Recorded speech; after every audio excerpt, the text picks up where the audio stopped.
Phoenix Suns fans are witnessing something special blossom as these two rookies, and Oso Iguodala and Ryan Dunn, have been key X factors for this Suns team in these recent contests as the team has gone on a 3-game win streak and just dethroned the best team across the NBA in the Cleveland Cavaliers. So we're going to have to dive in and explore how impactful truly Ryan Dunn, Oso Iguodala had been for this Suns team over this last couple of stretches, and also diving in on why they need to be implemental pieces for this team for the future. We're going to be diving into all of that and more on this episode of Suns Digest. I'm Bruce Velez, and you guys have been absolutely fantastic showing your love and support on the channel, which has been super appreciative over these last couple of weeks. I really do appreciate it. Sorry for the no stream on Thursday. Something did come up, but we will be back with those weekly lives once again starting off this Thursday, so I will be back for you guys with that. Without further ado, though, let's dive into the video at hand. Make sure to grab a snack, and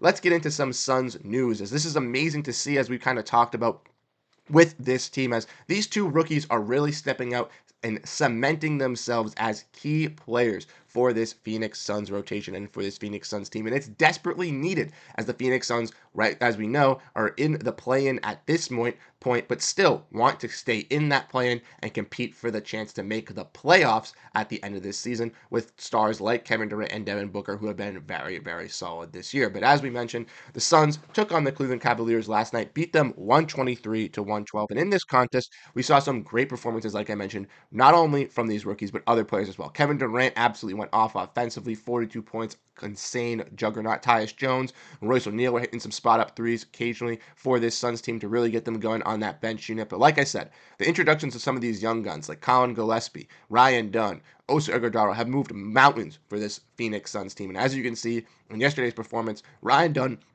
and Oso Iguodala were key X factors once again, offensively and defensively. For the Suns, no Mason Plumlee, no Nick Richards with a late scratch. That means it's just Oso Iguodala for the starting big, and he played 44 minutes against two of the top bigs in the NBA and played absolutely fantastic. The Suns, since injecting Oso Iguodala as their primary center, are 4-2, where he's averaged 7 points, 7.3 rebounds, 2.3 assists, 1.3 stocks, while shooting 71.9% with true shooting. During this stretch, Phoenix is also outscoring opponents by almost 21 points per 100 possessions when Iguodala is on the court. And the hilarious part about this all was Iguodala was not playing for a while. Remember when Iguodala was playing towards the early parts before Nick Richards came, late November, early December, when Yusuf Nurkic was kind of getting pushed out of this team, and we expected a trade involving him, but no. Then they brought in Nick Richards for Josh Okogie, and Oso Iguodala was just sent back to the bench realm, completely forgotten. Similar like guys like Bull, similarly like guys like Ryan Dunn. What has it done to this Suns team?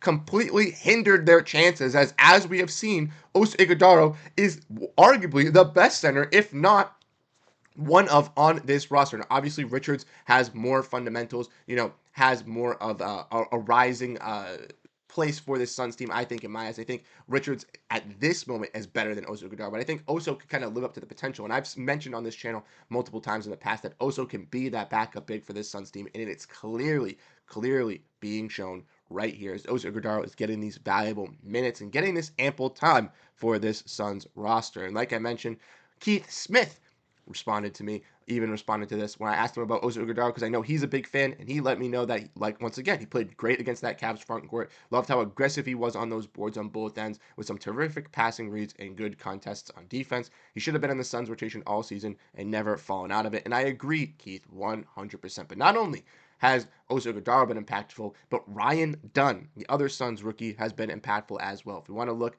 at his stats from yesterday, we can see that he played very solid for this Suns team. 9 rebounds, 1 assist, 1 steal, 1 block, 10 points, an absolute flyer of a dunk as well, where he took lift off. And if we look at his last 5 games, like I mentioned, 10 points, 16, 17, 13, 16, multiple games where he has at least 5 rebounds or 3 steals, 3 blocks, helping out on the defensive side, helping out grabbing those boards that are needed with this Suns squad. And it's just that extra energy, that hustle that Dunn provides that you can clearly see out there on the court. And clearly, can't believe Coach Bud had him on the side bench for so long. He's an absolute beast, and I agree. Espo from PHNX Sports came up with this nickname for Oso and Ryan Dunn called Heart and Hustle, and I love this nickname because it truly embodies what these guys bring every single night. He says that they've been the spark that this team's needed to jumpstart this team. They're infectious, and he is right. You look at Kevin Durant, even following this game, saying he wants the best for this team. You can feel that when talking about rookie Oso Iguodala and following that Suns game. I don't know if you guys saw the picture over on Twitter or over on X, but when Oso Iguodala had that game-winning slam, Kevin Durant's face was blighted with joy, smiling from ear to ear, ecstatic to see that Oso Iguodala had gotten the game winner. And that's, to stay all those people in Phoenix who were saying that, oh, Kevin Durant doesn't want to be here. Suns should trade Kevin. It's all that stuff needs to end. It needs to stop. It just needs to be taken out of this discourse, okay? He is happy in Phoenix. It is clearly being shown. Regardless, even if the Suns team is sitting at 10th in the Western Conference, nor where Devin Booker thought they would be in, he is happy playing basketball with this team because this team is a well-oiled machine. And we've said that. And I've said this from the top, and I've preached it from the top as well. This Suns team can win with Booker and Durant. If you put the right pieces around Booker and Durant, this team can do wonders, and we're clearly seeing that now with rookies like Oso Iguodala and Ryan Dunn really implementing themselves, providing that hustle, that energy, that hard work on the defensive side of the court.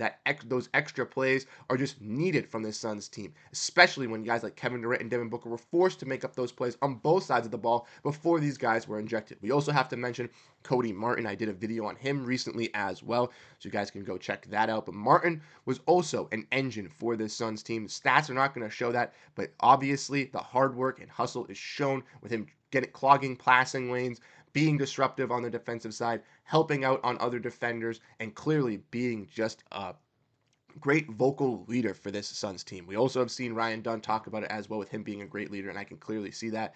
Gerald Bourguet let us know this as well, that the Suns really stopped playing Ryan Dunn for a month and Oso Iguodala for like 2 to 3 months. I won't act like I saw them and Cody Martin and Gillespie having this type of immediate impact once they got minutes, but I'll never understand going away from them. And I'll completely agree. I'm not going to say, that I was 100% on that they were going to completely dominate, but we all knew that Ryan Dunn and Oso Iguodala would help out this team compared to guys like Grayson Allen and Mason Plumlee and Bradley Beal, because guess what, ladies and gentlemen, those players all do what this Suns team already does. Bradley Beal and Grayson Allen, guess what? They score. Just like Kevin Durant and Devin Booker. But guess what? There's one basketball, and there's not one basketball to share between 4 guys trying to put the ball in the basket. And that's clearly the Suns' issue. And that's why there were people like myself saying, trade Grayson Allen for Obi Toppin. Just get some more wings. Get some more depth. We're seeing 3 wing lineups now with the Phoenix Suns, something you wouldn't even imagine with all the blasphemy that you saw at the beginning of the year with those 3 guard lineups. But it's just great to see with this Suns team, the changes that they've made and how great they've been able to integrate and kind of find themselves here truly within this team with using these rookies. We also failed to mention, but I gotta look at this as well. Look at these stats with Ryan Dunn and Oso Iguodala. Look at how much over these last 5 games, courtesy of Data Baller, their stats have gone up over these last 5. Jumping up in points, assists, rebounds, turnovers, and obviously it's going to go up because they're getting more playing time, but it's clear as day that with them being on this court and providing these better stats for this Suns team, they are winning. They are looking better. And like I said, they just dethroned the Cleveland Cavaliers, the top seed in the Eastern Conference right here on this quest of this, tough schedule. And I know that we're analyzing this team kind of being so, kind of forgetful on this team, sold on this team. But with these new revamped lineups, with these new changes, if they stick with them when Grayson Allen, when Bradley Beal come back, I'm telling you, ladies and gentlemen, this Suns team is going to make a difference. And it could very well be a little bit of an engine that could going into the play and in the playoffs to potentially steal a game or 2. But let me know your thoughts down below in the comment section, what you guys ultimately think about these rookies. I'm very fascinated with them. I can't wait to see